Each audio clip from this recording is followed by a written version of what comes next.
이 베드로가 지금 우리 주님께서 말씀하시기를 정희야, 문수야, 윤보가 일어나 잡아먹으라 라고 하는 말씀으로 받으시기 바랍니다.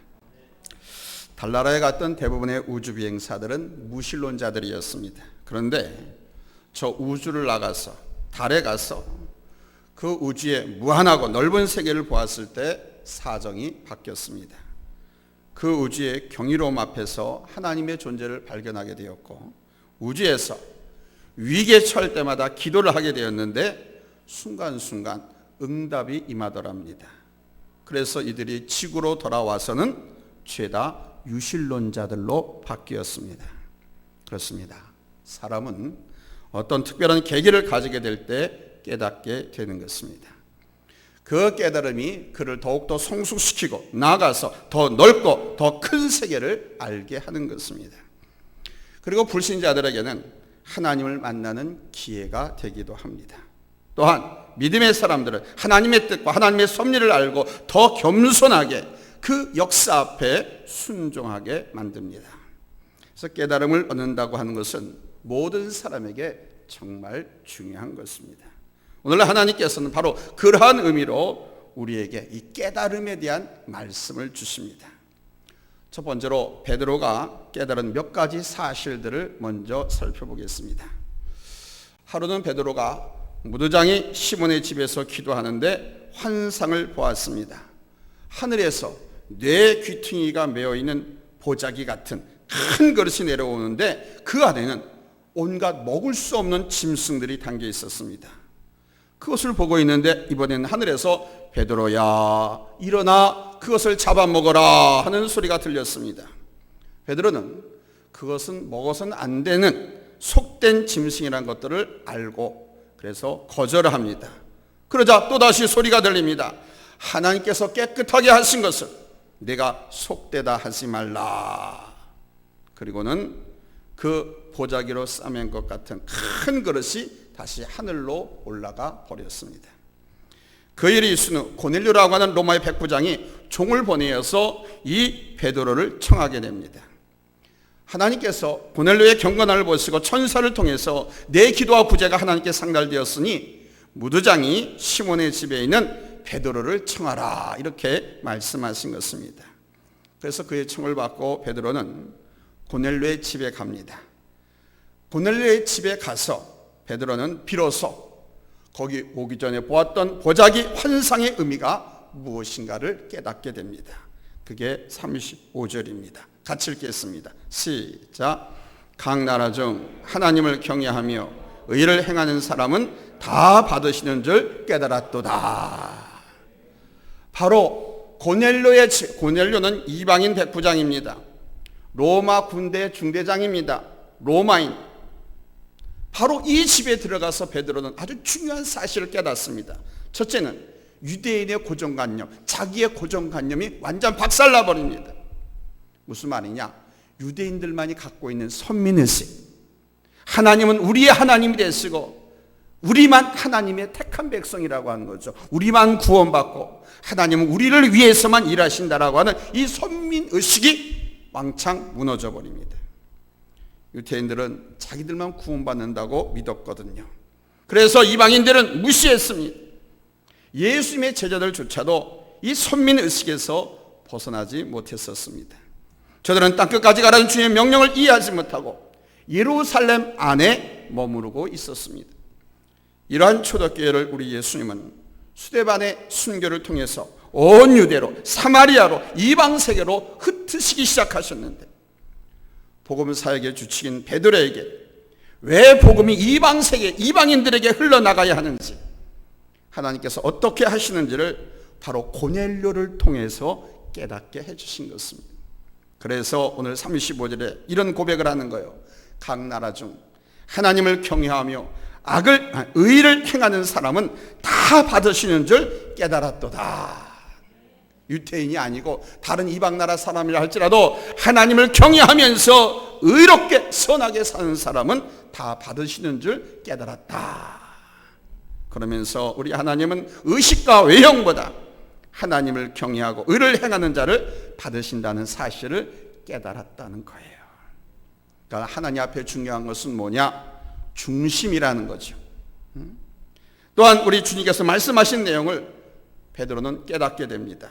11장 16절에 보면 내가 주의 말씀에 요한은 물로 세례를 베풀었으나 너희는 성령으로 세례를 받으리라고 하신 이 말씀의 의미를 베드로는 이방인 로마의 백부장 고넬료의 집에 가서 체험을 하는 겁니다. 그러니까 주님께서 말씀하신 그 의미를 체험함으로 깨닫게 된 거예요. 이 깨달음을 통해서 여러분 이제 복음의 방향에 여러분 변화가 일어난 줄로 믿습니다.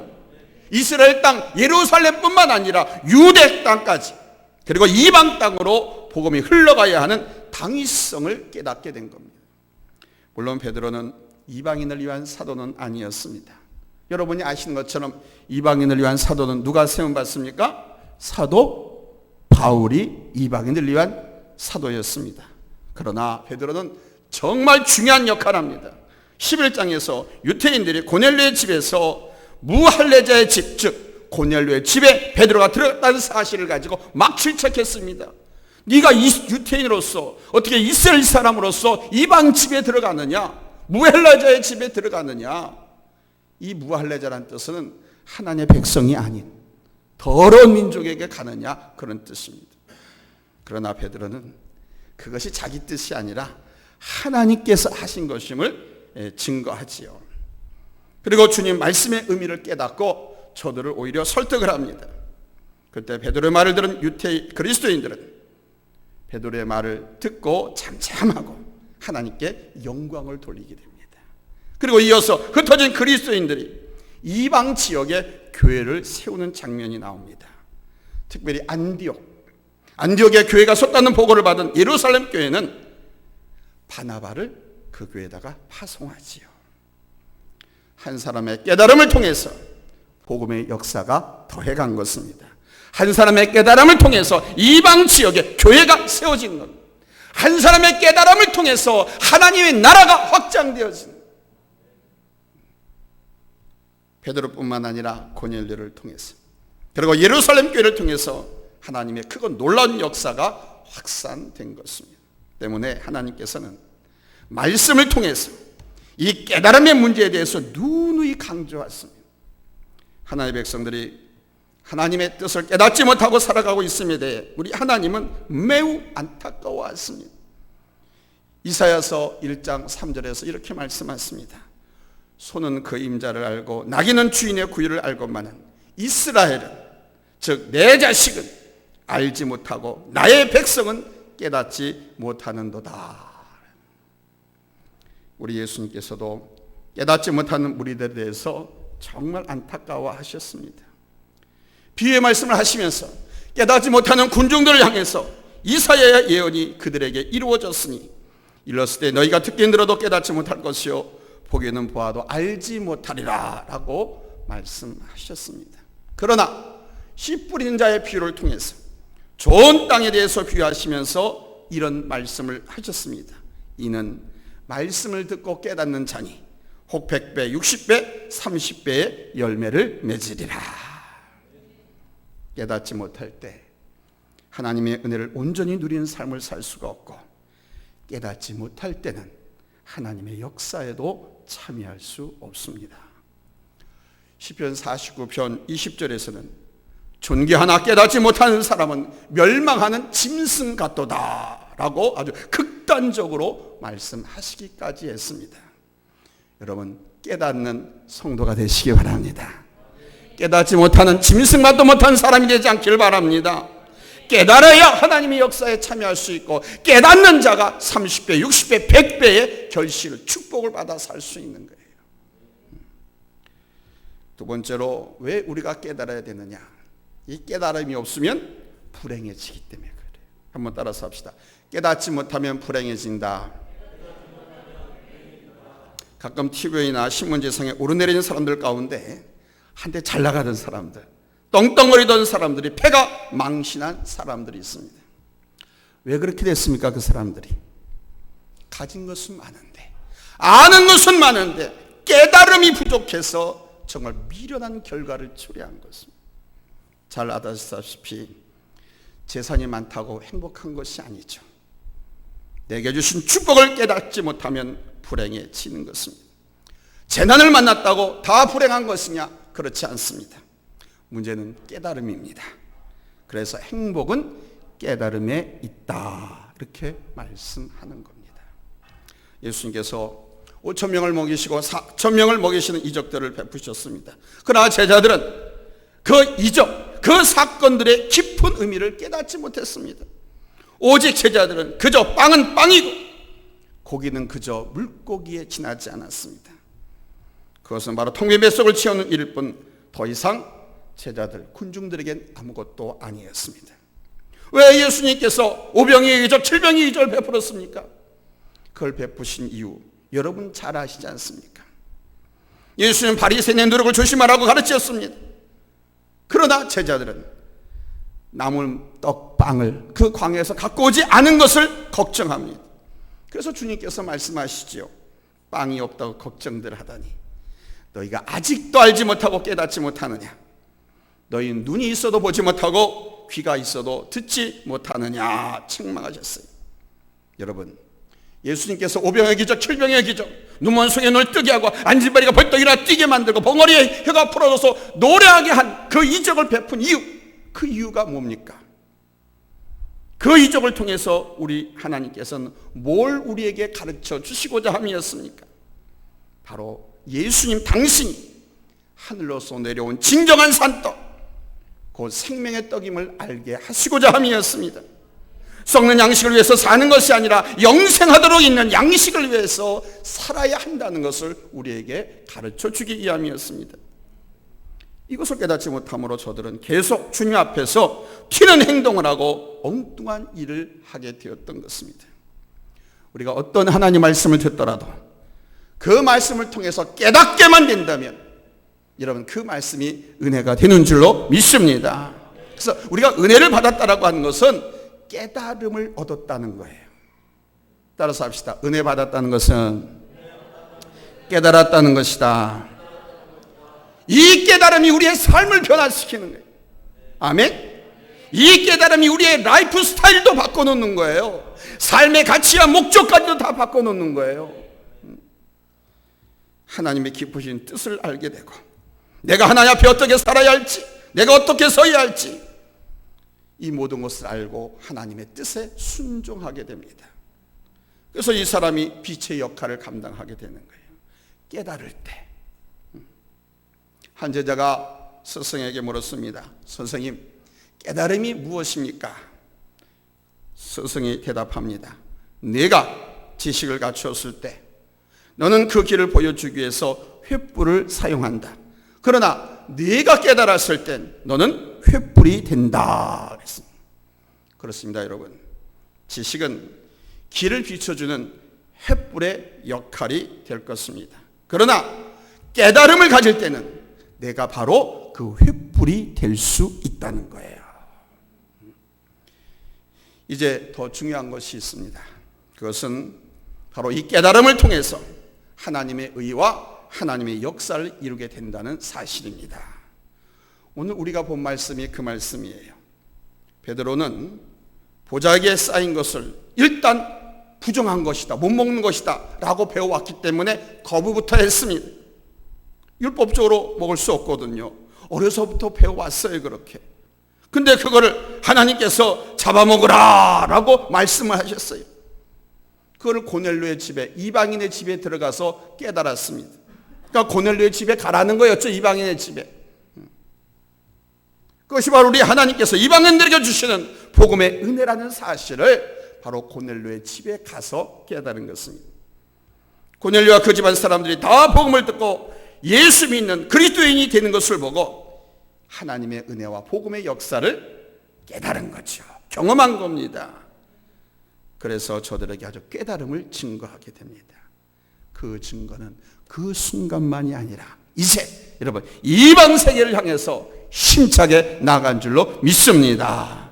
이방인들도 복음을 듣고 구원받았다는 사실을 알고 사도들이 흩어집니다. 이야, 이방인들이 성령을 받았네, 예수를 믿었네, 교회가 세워지네, 야 가자, 우리도 이제 나가자.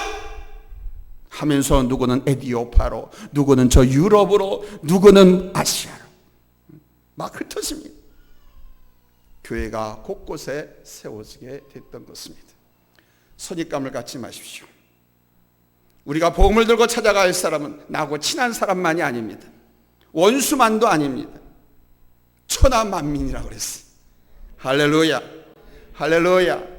누구에게 찾아가서 복음을 전하면, 예수 믿자고 권하면, 예수 믿기로 작정된 사람은 성령께서 그 마음의 문을 열어서 아멘하게 하시고, 여러분이 인도하고 끌면 여러분 교회로 나오게 될 줄로 믿습니다. 아멘. 그러므로 누구든지 천하만민에게, 잘 사는 사람, 못 사는 사람, 많이 배운 사람, 아니면 배우지 못한 사람, 많이 가진 사람, 가릴 것 없이 가난한 사람도, 오히려 어렵고 힘든 사람들에게 더 찾아가서 그들에게 예수를 전해줌으로 말미암아 그들의 삶의 가치가 바뀌고, 삶의 목적이 바뀌고, 그들의 삶의 결과가 바꿔질 수 있도록 여러분 그들에게 더 힘차게 여러분 소망 가운데 복음을 전할 수 있기를 예수님의 이름으로 축원합니다. 할렐루야. 세 번째는 이런 사실을 아는 것이 아니라 여러분 깨닫게 해달라고 하나님 앞에 기도합시다. 깨달음은 지식이 아닙니다. 아는 것이 아닙니다. 안다는 것과 깨닫는다는 것은 다릅니다. 동과 서가 먼 것처럼 다릅니다. 그래서 이 깨달음은 하나님께서 주셔야 되는 거예요. 그래서 깨달음을 달라고, 깨달음을 위해서 우리는 하나님께 기도해야 합니다. 안다라고 하는 것은 이 머리, 이성의 기능에 근거해서 합리적으로 언더스탠드 하는 것을 말합니다. 그러나 깨달음이란 지혜를 생산하는 것으로 알고 느끼고 결단하는 종합적인 지식입니다. 그러니까 지정의 이 세 가지가 합쳐진 전인적인 지식이 깨달음인 것입니다. 이것은 우리가 스스로 얻을 수 있는 것이 아닙니다. 성령께서 깨닫게 해 주셔야 가능합니다. 아멘. 많이 들었잖아요. 세상은 지식으로 사는 것이 아니고, 학교에서 배운 지식 갖고 사는 것이 아니고 하나님께서 주신 지혜로 사는 것입니다. 아무리 많은 학문을 했어도 그 학문을 응용하고 적용하고 사용할 줄 모르면 그거는 교과서에 지나지 않아요. 그거를 삶에 적용시키고 응용할 수 있는 능력, 그게 지혜입니다. 그 지혜를 하나님께 구하십시오. 아멘. 사랑하는 여러분, 우리는 이것을 아는 것이 정말 중요합니다. 깨달음은 그래서 하나님의 선물이라는 거예요. 믿음도 선물이지만, 아멘.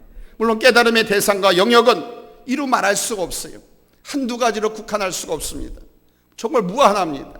근데 하나님 앞에 기도하고 하나님 앞에 깨달음을 달라고 하면, 누구는 기도한 만큼 깨달음 요만큼, 누가 기도를 많이 했다면 이만큼 했다면 이만큼, 기도한 분량에 정비례해서 깨달음의 깊이와 넓이와 폭도 넓어지는 거예요.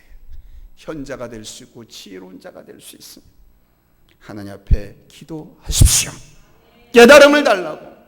하나님의 선물이니까. 세상 사람들은 스스로 깨달음을 얻으려고 합니다. 세상 종교가 다 그렇습니다. 여러분 인터넷 검색창에 깨달음이라고 한번 쳐보십시오. 뭐가 뜹니까? 한번 쳐보세요. 거의가 대부분 불교에 관한 내용이 나옵니다. 깨달음, 득의. 제가 어떤 자료를 한번 열어보려고 검색을 했는데 온통 불교 또는 도교의 내용이 다 도배되어 있어요. 불교는 깨달음의 종교라고 합니다. 깨달음을 통해서 해탈한다고 말합니다. 그러나 여러분, 우리 기독교는 그런 자의적인 종교가 아닙니다. 오직 하나님의 은혜 안에서 아는 것밖에 없어요. 구원도 그렇고 생명도 그렇고 깨달음도 하나님의 은혜 안에서입니다. 그래서 시편 119편에 보면 깨닫게 하소서, 나로 깨닫게 해주세요, 하나님 깨닫게 해주세요 라고 하는 것이 3-4번이 아니라 무려 7번이나 나옵니다. 여러분, 7번이라고 하는 것은 하늘의 완전수 성부 성자 성령 3, 삼위일체 하나님의 3, 땅의 완전수 동서남북 4, 땅의 완전과 하늘의 완전수가 합쳐서 7, 이걸 럭키 세븐이라고 하죠. 이 서양 사람들은 기독교적 사고방식을 많이 갖고 있어가지고 7이라는 숫자를 가장 좋아합니다. 이거는 완전수. 이거는 정말 늘 하나님 앞에 기도하고 그걸 얻어야 된다는 거예요. 아멘. 시인 아주 몇 번씩이나 이걸 간청합니다. 그래서 성경에서 7번 간청했다라고 하는 것은 7번 이상을 말하는 거예요. 꼭 숫자적으로 7번이다라는 뜻이 아닙니다. 하나님께서 여러분 깨닫게 해주셔야만 가능한 것이 깨달음인 거예요. 베드로도 그 깨달음 스스로 얻은 것이 아니었잖아요. 하나님께서 보여주셨고 명령하셨고 단지 그 명령에 순종해서 현장에 가봤더니 현장에서 그렇구나 하고 깨닫게 된 거죠. 하나님은 우리 민족 나만 사랑하는 것이 아니라 이방 민족도 믿지 않는 저 불신자들도 저 못된 놈들도 사랑하시는구나. 그래서 나로 보냈다라고 하는 것을 깨닫게 되지요. 선하고 착하게 사는 사람만 사랑하시는 게 아닙니다. 못된 놈들도 악하게 사는 놈들도 사랑하십니다. 지금은 하나님을 만나지 못해서 하나님의 말씀을 배우지 못해서 못되게 살아가고 있는데 저를 사랑해서 베드로를 보내가지고 그러하여금 하나님을 알고 하나님의 율법을 행하고 그래서 바르게 살아갈 수 있도록 하기 위한 하나님의 사랑이 그렇게 나타난 거예요. 이것은 뭐 지식이나 경험, 훈련이 아니었습니다. 그냥 하나님께서 성령을 통해서 깨닫게 해주신 거죠. 따라서 우리도 깨달음을 얻기 위해서는 뭐 해야 된다? 기도해야 됩니다. 따라서 합시다. 기도는 깨달음의 통로다. 기도하지 않고는 깨달음이 없어요. 사실 오늘 우리는 베드로의 깨달음도 기도의 결과였다는 것을 알아야 됩니다. 그는 매일 3차례씩 기도했다고 그랬어요. 기도할 때 하나님께서 그 상황으로 인도하시고 하나님께서 그 같은 진리를 깨우쳐 주신 것입니다. 하나님께서 말씀하신 것을 삶의 현장에서 체험하게 만드는 거예요. 말씀이 살아있고 운동력이 있고 말씀은 그대로 이루어진다라고 하는 것을 보여주신 겁니다. 이런 마틴 루터가 종교개혁을 일으켰다고 하잖아요. 이 마틴 루터가 종교개혁을 일으킬 수 있었던 그 시발점, 그게 어디인 줄 아세요? 바로 하나님 말씀을 통해서였습니다. 그는 로마 가톨릭이 성경보다 교양학의 권위를 더 두고 있고 신부가 하나님과 우리 인간 사이의 중재자라고 가르치고 인간의 의가 하나님의 의보다 더 앞서 있는 것과 면죄부로 인간의 구원의 문제를 돈으로 사고 파는 것에 대해서 회의를 느꼈습니다.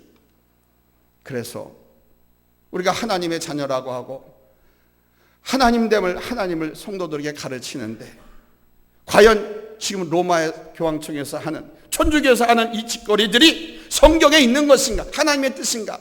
그래서 성경을 찾아 연구하기 시작했습니다.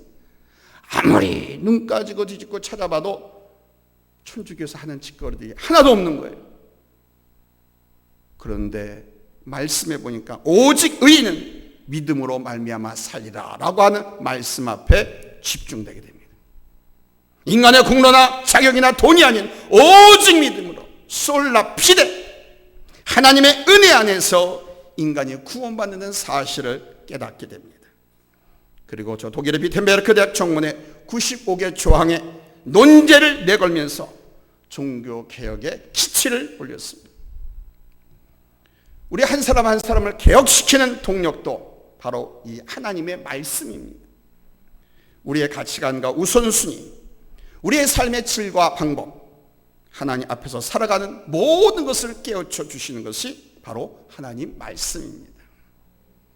우리가 말씀 안에 있을 때 하나님의 성령을 통해서 우리를 깨닫게 해주시는 거예요. 또한 우리가 예배 가운데로 나올 때도 하나님은 우리에게 깨우침을 주십니다. 시편 73편을 보면 시인이 악인이 형통함을 보면서 너무 고민하게 됩니다.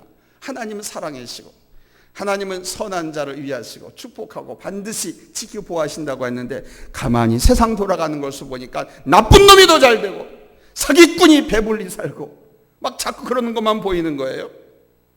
그래서 하나님이 살아계신데 왜 이렇습니까?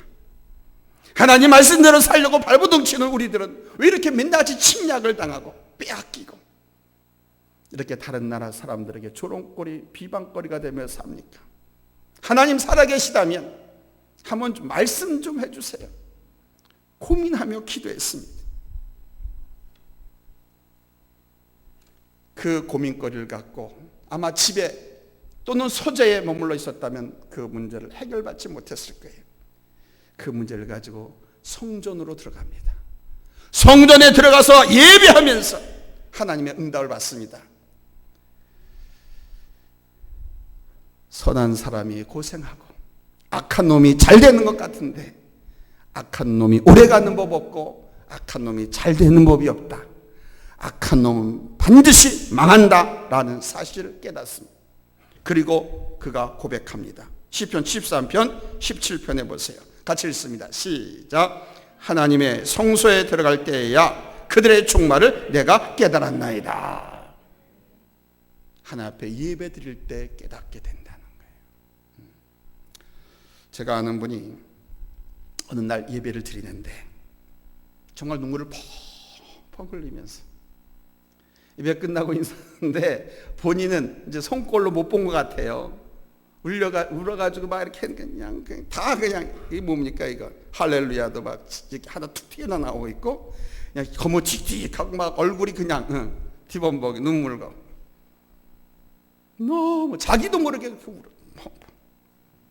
찬양을 드리는데도 막 울음이 나오고 말씀을 듣는데도 막 그냥 눈물이 막 흐르고 막 소리내서 엉엉 울고 싶었는데 성도들이 있으니까 예배가 방해될까 봐 그러지는 못하고 그냥 눈물을 훔치면서 예배를 마쳤다고 합니다. 그래서 물어봤지요. 그랬더니 그분이 그럽디다. 내가 얼마나 어리석고 무지한 존재였는지, 내가 얼마나 큰 죄인이었는가를 깨달았다는 거예요. 그리고 이걸 깨닫게 해주신 이게 얼마나 하나님의 은혜인지, 깨닫게 해주신 하나님의 은혜, 자기 존재, 자기 위치를 깨달은 이게 너무너무 감사해서 그렇게 울었다는 거예요. 그리고 이제 내가 앞으로 어떻게 살아야 하는지, 그리고 앞으로 이제 내가 신앙생활을 어떻게 해야 되는지, 이 땅에서 어떻게 살아가야 할지를 깨닫게 되었다고 합니다. 아무튼 그날 성령께서 얼마나 강하게 예배 시간에 역사했는지 그날 이후 이분은 완전히 새로운 사람이 되었습니다. 여러분 주변에 같이 있는 이웃입니다. 또한 우리 하나님은 고난이라고 하는 것을 통해서 깨우침을 주기도 합니다. 웬만해서 인간은 교만해가지고 웬만한 사고, 사건, 재난을 통해서는 돌이키거나 깨닫지 않습니다. 엄청난 하나님께서 보시기에 정말 충격적이다 할 정도 이런 고난을 통해서 우리 인간을 깨닫게 하기도 합니다. 너무 교만해가지고는 웬만해가지고 깨닫지도 않아요. 저도 그랬다고 그랬잖아요. 한쪽에 풍이 왔는데도 깨닫지 못하고 이쪽도 풍이 왔는데 또 깨닫지도 못하고 계속 직장생활, 사회생활 했잖아요. 부교육자 생활을 하고 있었으니까 나 하나님을 위해서 헌신하고 있다고 생각했으니까. 근데 하나님은 그것이 아니었어요. 그러니까 하나님께서 심장을 치셨잖아요. 제 간증을 들으신 분은 알고 있을 거 아닙니까? 심장을 쳐서 그냥 쓰러져. 심장이 터지고 꼬챙이로 찍어서 숨만 쉬면 터질 것 같이 아픈 고통과 통증. 죽을 것 같았어. 정말 죽을 것 같았어. 그때 하나님 앞에 작정하고 병가를 내고 새벽 기도를 드리는데 예배 시간에 기도를 통해서 그걸 깨닫게 하죠. 세상 줄 다 놓고 이제 너는 풀타임으로 당신 사역을 하라고, 목회를 하고 교회를 하라고 하나님께서 부르시는 사인이었습니다. 그 사인에도 내가 불순종하고 계속해서 직장 생활하고 교회 또 부교육자 생활하고 그랬다고 하면, 그렇게 양다리를 10년 이상 걸치고 살았으니까 아마 하나님께서 죽였을 것입니다. 양 이쪽 저쪽 풍이 왔을 때도 깨닫지 않았으니까 점점 더 심각하게 내 생명에 가까이 하나님은 큰 환난과 고통을 통해서 깨달음을 주셨습니다. 그래서 그것을 깨닫고 나서 집으로 와서 사모에게 그랬죠. 내가 깨달았다. 하나님이 부르신다. 그래서 집을 내놔라. 그리고 나는 이제 출근해서 회사에는 사표를 낼 것이다. 그래서 집 내놓고 회사 중에 살펴내놓고 그날 저녁부터 잠을 자는 데는 가슴이 아프질 않았어요. 그 다음부터는 가슴 통증이 없어졌어요. 그러니까 교만해가지고 웬만한 것 갖고는 사람이 깨닫지 못합니다. 그래서 지혜로우면 하나님께 기도하면 작은 파도에도 하나님 나에게 깨닫게 해주세요. 하나님의 음성 성령의 도전에 민감하게 해주세요. 여러분 기도하십시오. 그래서 여러분 순복음교회 어떤 목사님은요, 앞길을 갈치게 해도 문을 열기 전에도 성령이 먼저 나가세요. 성령이 먼저 오르세요. 성령님 저 이제 예배 마치고 내려갑니다. 같이 앞서 가시죠. 항상 의식적으로 이 성령님을 의식하려고, 성령님을 쫓아 살려고, 성령님의 안내와 인도와 지도를 받고 살려고 의식적으로 그렇게 생활 패턴을 바꿔가는 분도 봤어요. 하나님은 고난을 통해서 우리에게 깨우침을 주십니다. 여러분이 잘 알다시피 욥 엄청난 부자였습니다. 10자녀가 있었습니다. 그런데 하루아침에 돌풍에 의해서 담벼락이 무너지면서 그 10자녀가 담벼락에 깔려서 죽었습니다. 그 많은 재산 문저 녹답이 다 불에 탔습니다. 10자녀를 잃고 그 많은 재산을 다 잃어버린 후 그의 몸은 악창이 들어요. 심한 악창이 들어요. 그냥 온몸이 막 터집니다. 진물이 흐릅니다. 가려워서 긁습니다. 깨진 기왓장으로 피가 납니다. 그런데도 시원함을 못 느낍니다. 그 고난을 당하면서 그는 또 하나님께 사랑하시는 자였기 때문에 깨달음을 얻죠. 그 와중에도 입술로 범죄하지 않냐고 하나님 앞에 영광 돌립니다. 주신 자도 하나님이시오, 취하실 자도 하나님이시니 우리는 원망하고 불평할 것이 아니라 우리 하나님을 오직 찬양하는 것밖에 없다, 예배하는 것밖에 없다. 그걸 보시고 하나님께서는 여러분 그 욥이 잃었던 10자녀를 다시 주시고 잃어버렸던 재산 2배로 복구시켜주신 줄로 믿으시기 바랍니다. 성경에 그렇게 축복을 말씀하고 있습니다. 그때 욥이 이렇게 말하죠. 지금까지 내가 귀로 듣기만 했었는데 하나님에 대해서 그렇게 고난을 겪어보니까 이제는 내가 직접 하나님을 눈으로 보게 되었더라. 고난을 통해서 하나님 우리에게 깨달음을 주십니다. 지금 나의 삶의 형편이, 내 인생이 고난 가운데 있다라고 생각하시는 분들은 잊지 마십시오. 하나님의 손보심입니다. 깨달으시면 2배의 축복을 얻습니다. 아니 30배, 60배, 100배로 거둘 수 있습니다. 사람이 시험당하고 고난받으면 위축되지요. 한 번도 아니고 2번, 3번 당해보십시오. 누구든지 다 그렇습니다. 처음부터 강해질 수 있는 것은 아닙니다. 그러나 하나님 말씀 안에서 우리가 깊은 깨달음을 얻으면 하나님은 우리를 더 온전하고 또 완전하게 구비해서 조금 더 부족함이 없는 사람으로 여러분 우리를 세워 가실 줄로 믿습니다. 그래서 고난을 우리를 조금 더 부족함이 없는 사람으로 구비시켜가는, 온전한 사람으로 세워가는, 하나님의 온전한 성도로 세워가는 경로인 거예요.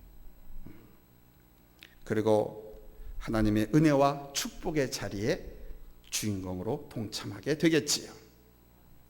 사랑하는 성도 여러분, 우리의 삶의 행복과 불행은 어디에 달려 있다고요? 깨달음에 달려 있습니다.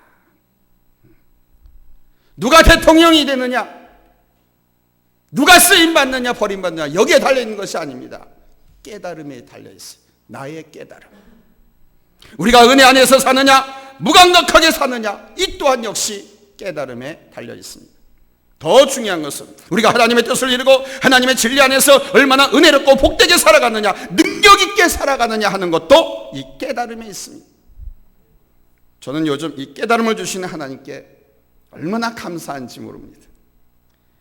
지금에 멈추지 않습니다. 오늘과 내일 그리고 앞으로 하나님께서 내게 원하시는 것이 무엇인가 기도할 때, 그리고 말씀을 준비하고 읽을 때 깨닫고 또 깨닫게 됩니다.